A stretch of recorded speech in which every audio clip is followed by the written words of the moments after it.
Hello friends, my self Vaishnavi and आज हम एक टॉपिक को लेके आए हैं विकिरणों की द्वैत प्रकृति। देखिए, विकिरण क्या होती हैं। विकिरण इंग्लिश में बताएं तो ये रेडिएशन होती हैं।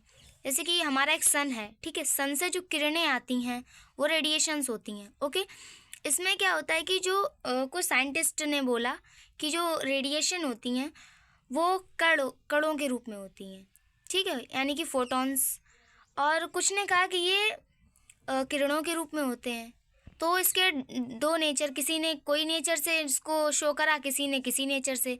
लेकिन बाद में पता लगा कि जो रेडिएशन होती है उसमें दोनों प्रकार की पाई जाती है। वो द्वैती प्रकृति रखते हैं, ड्यूअल नेचर रखते हैं, ठीक है। तो क्या होता है कि विकिरणों की प्रकृति जो होती है वो तरंग प्रकृति, जो विकिरण होते हैं यानी कि जो रेडिएशंस होती हैं वो तरंग प्रकृति के होते हैं, ठीक, अथवा कण प्रकृति। यह प्रश्न जो था वो लंबे समय तक भौतिक वैज्ञानिकों को परेशान करता रहा। फिर क्या हुआ कि मतलब जो प्रकाश में होने वाली अनेक घटनाओं की व्याख्या जो थी वो तरंग सिद्धांत के अनुसार हुई, लाइक व्यतिकरण, विवर्तन। हाँ, तो और काफ़ी सारी जो घटनाएं थी वो कणों के हिसाब से मतलब प्रूव हुई, लाइक विकिरण या फिर तरंग एवं कण प्रकृति इसके हिसाब से हुई। इसमें मतलब क्या होगा कि जो द्वैती प्रकृति होती है वो जैसे कि फोटो इलेक्ट्रॉन्स होते हैं, प्रकाश, वैद्युत उत्सर्जन और द्रव्य की द्वैत प्रकृति जो होती है उसके आज हम थोड़ा उसके बारे में जानेंगे, ठीक है।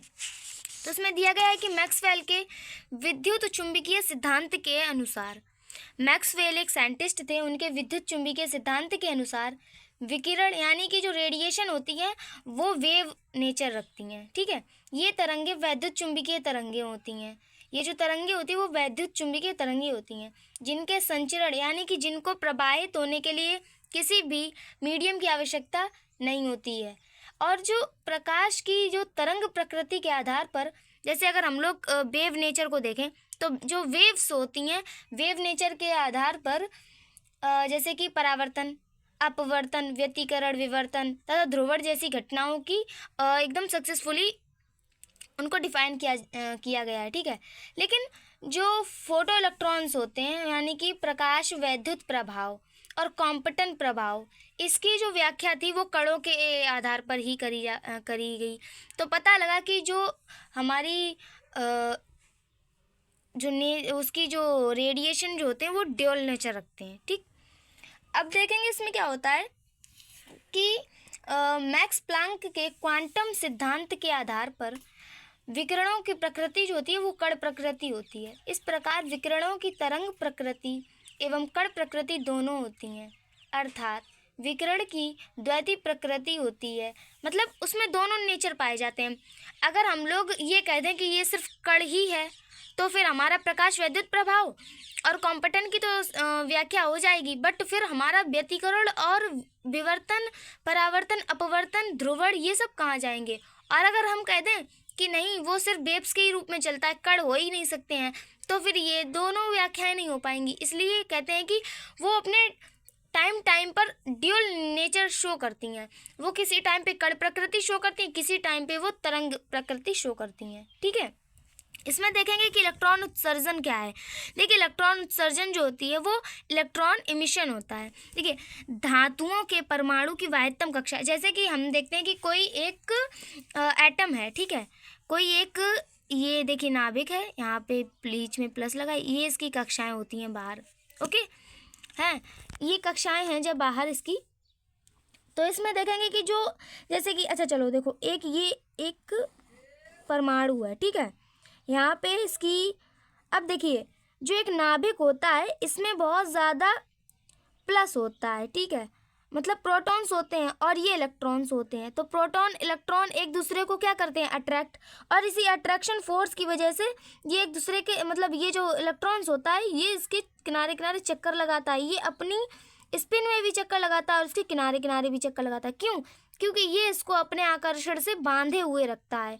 लेकिन जब इसकी जो लास्ट वाली कक्षा होती है, जैसे कि देखिए ये एक नाभिक है, इसकी जो पड़ोस वाली कक्षा होगी उसके इलेक्ट्रॉन्स बहुत ज़्यादा अट्रैक्ट होंगे, वो मतलब इसको तो हटाना बहुत ज़्यादा इम्पॉसिबल, असंभव हो जाएगा। लेकिन जो सबसे लास्ट वाली कक्षा होती है उसको हटाया जा सकता है। थोड़ा सा भी इसको अगर हम लोग हीट करेंगे या कोई भी जैसे इलेक्ट्रॉन्स को दूर खींचा जा सकता है, दूसरे परमाणु की ओर आकर्षित किया जा सकता है, तो लास्ट वाली कक्षा को हम लोग कर सकते हैं।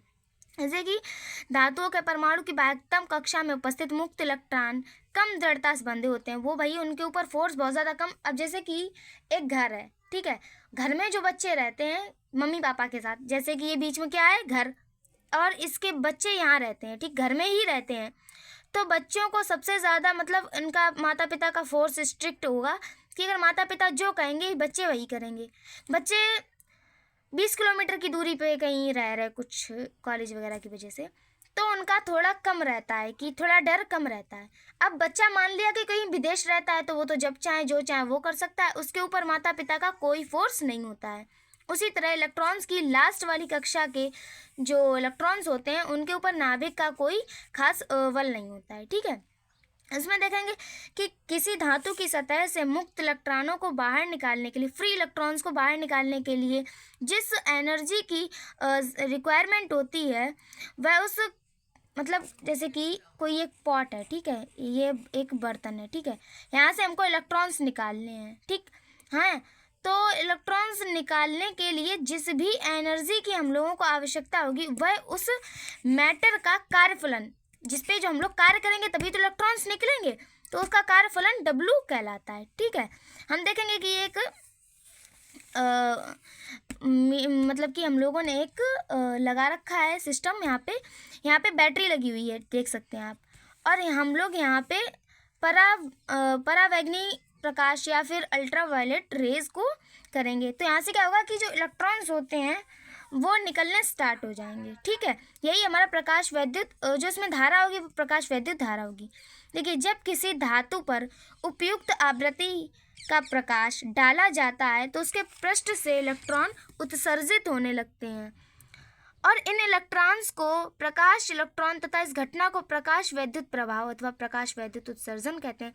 कोई मतलब पॉट ले लिया, ठीक है, या कोई सतह है, सरफेस है, कुछ भी है, हम लोग उस पर परावैंगनी प्रकाश जो होता है वो उच्च आवृत्ति या उससे अधिक आवृत्ति का जो प्रकाश डालेंगे तो उस सतह से इलेक्ट्रॉन उत्सर्जित होने लगते हैं और इसी घटना को प्रकाश वैद्युत उत्सर्जन कहते हैं, ठीक है।